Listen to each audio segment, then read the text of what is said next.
In this video, we will look at how state is shared between nodes in a Mobius flowchart.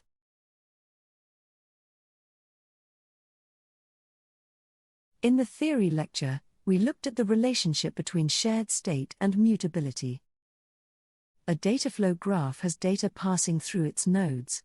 We need to think about how to handle this data. On the one hand, if the data is mutable, it means that a single dataset can be shared between all nodes. But downstream nodes will not be able to edit the data that they receive from upstream nodes. This is problematic for the programmer. On the other hand, if the data is mutable, it means that the data cannot be shared between nodes. Instead, each node gets a copy of the data from the upstream nodes. But this results in possible conflicts when multiple datasets need to be merged. If the data is mutable, then it needs to be copied to ensure that it is no longer shared. There will be places where the copied data needs to be merged. This merging can then lead to merge conflicts. In the theory lecture, we discussed two approaches to handling merge conflicts. With the first approach, the system can rename data items so that there is no longer a merge conflict. The programmer then has to handle the multiple duplicate datasets. With the second approach, the system can throw an error each time a conflict occurs. The programmer then has to fix the error. Mobius uses a hybrid approach. It aims to achieve a good balance between system performance and programmer flexibility. The data flowing through the nodes in Mobius is the 3D model. In this model, some parts are immutable, and some is mutable. For the mutable parts, each node gets its own copy of the data. When conflicts occur, there is no renaming of data items. Instead, Mobius will raise an error. The data in the model is divided into geometry and attributes. The geometry in the model is immutable. The attributes in the model are mutable. The geometry includes the positions, objects, and collections in the model. When an upstream node creates geometry, downstream nodes cannot edit that geometry. The attributes includes all the data attached to the geometry. This includes XYZ coordinates of positions, colors of vertices, and any other user-defined attributes in the model. We will look into what this means in more detail. The aim of the hybrid approach in Mobius is to achieve a balance between performance and flexibility.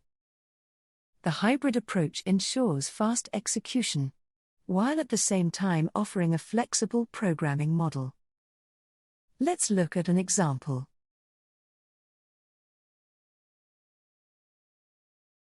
Let's look at an example that has a flowchart that splits and then merges.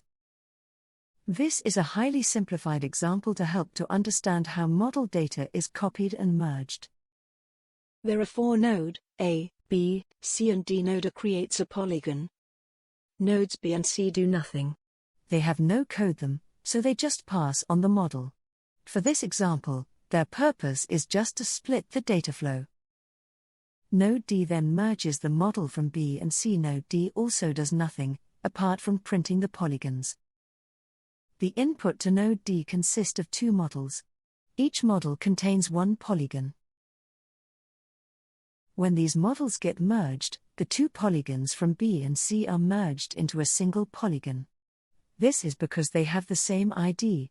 Positions, objects, and collections with matching IDs get merged. When merging the two polygons, the geometry data and the attribute data are handled differently. The geometry data is already shared, so there is no need to merge. The attribute data is not shared, so it needs to be merged.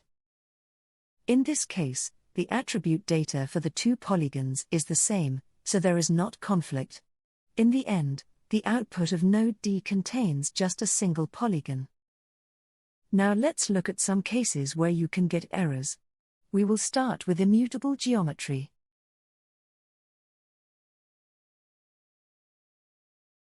Here is an example focusing on immutable geometry. In this example there is no error. The first node creates a polygon. and the second node uses one of the modify functions to rotate the polygon. In the list of functions, there is a category called modify. The modify functions do not edit any geometry. They only modify attributes. As a result, there is no error relating to editing immutable geometry. In this example, we now get an error. The first node creates a polygon, and the second node uses one of the edit functions to create a hole in the polygon. In the list of functions, there is a category called edit. The edit functions all edit geometry. As a result, we get an immutable edit error. Here is the error message that is generated. The reason for the error is that we are editing a polygon that was created in an upstream node. The error message gives the ID of the polygon. The error message also gives a suggested solution. Let's look at that next. In most cases, these errors can easily be fixed by first copying or cloning the geometry being edited. Copying will make a copy, but leave the original entity. Cloning will make a copy, and then delete the original entity. In most cases, you probably want to use clone. In this example, we insert an extra line of code that clones the polygon before editing it. Once the geometry is cloned, it will have new IDs. This means that editing the geometry will no longer cause an error, because the geometry is no longer created in an upstream node. Here we can see the final result. The first node creates a polygon. The second node clones the polygon and makes a hole. Notice how the IDs have changed. The first polygon has ID, PG0. The second has ID, PG1. Next, let's look at mutable attributes.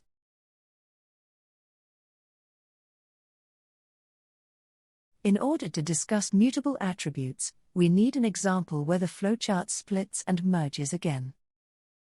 We will again keep it very simple. Node A creates a single polygon. The flowchart then splits. Nodes B and C both receive the model from node A. The geometry data is shared, but the attribute data is copied. On the left, node B colors the polygon green. On the right, node C colors the polygon blue. Color is defined by the RGB attribute on the vertices. But what happens next? The flowchart now merges. The models from nodes B and C are merged in node D. And we get a conflict error. In the merge process, two polygons are found with the same ID. For these polygons, an attempt is made to merge the attributes. However, in one case, the color is green and in another it is blue. This results in a conflict. Here is the error message that is generated. The error message specifies the type of entity causing the conflict, which in this case is vertices. It specifies the attribute name, which in this case is RGB. And it specifies the first set of conflicting values that it has found. Note there may be more conflicting values. The script exits as soon as the first conflict is found. The error message also gives a suggested solution. The suggestion is to delete one of the polygons. In this case, we will demonstrate a different solution. Let's look at that next. In this case, on the left, node B does nothing. So the polygon has no color. On the right, node C colors the polygon blue. Now we don't get any conflict. A conflict is only generated as two entities have the same ID, the same attribute, but different values. Let's look at another example. This time modifying the shape of geometric entities. In this example, we start with the same polygon. But this time nodes B and C modify the shape. On the left, node B scales the geometry. On the right, node C moves the geometry down. We again get a conflict error. This time the error is to do with the XYZ attribute of the positions. Nodes B and C both contain 4 positions. Each position has an XYZ attribute that specifies its location. In nodes B and C, the values of the XYZ attributes will be different. When these positions are merged, it will cause a conflict error. Here we can see the error message that gets generated. As with the previous error message, it specifies the type of entity causing the conflict, which in this case is positions. It specifies the attribute name, which in this case is XYZ. And it specifies the first set of conflicting values that it has found. As with the immutable edit error, the solution is again to use the clone function. Cloning a polygon will also clone the positions. So all the positions will get new IDs. Nodes B and C both modify a copy of the polygon. But there is no need to use clone in both nodes. As long as one of the nodes clones the polygon, then the IDs in B will be different from those in C, and as a result, there will be no more conflict. In this example, we have decided to clone in node C before moving the polygon downwards. We insert an additional line of code that clones the polygon. Here we can see the final result. Node A creates a polygon. Node B scales the polygon, without cloning. So the IDs of the scaled polygon and positions do not change. Node C first clones the polygon, and then moves it downwards. So the IDs of the moved polygon and positions will all be new. In the model in node D, we can see that there are 2 polygons with different IDs. If we looked at the positions, we would also see that there are now 8 positions.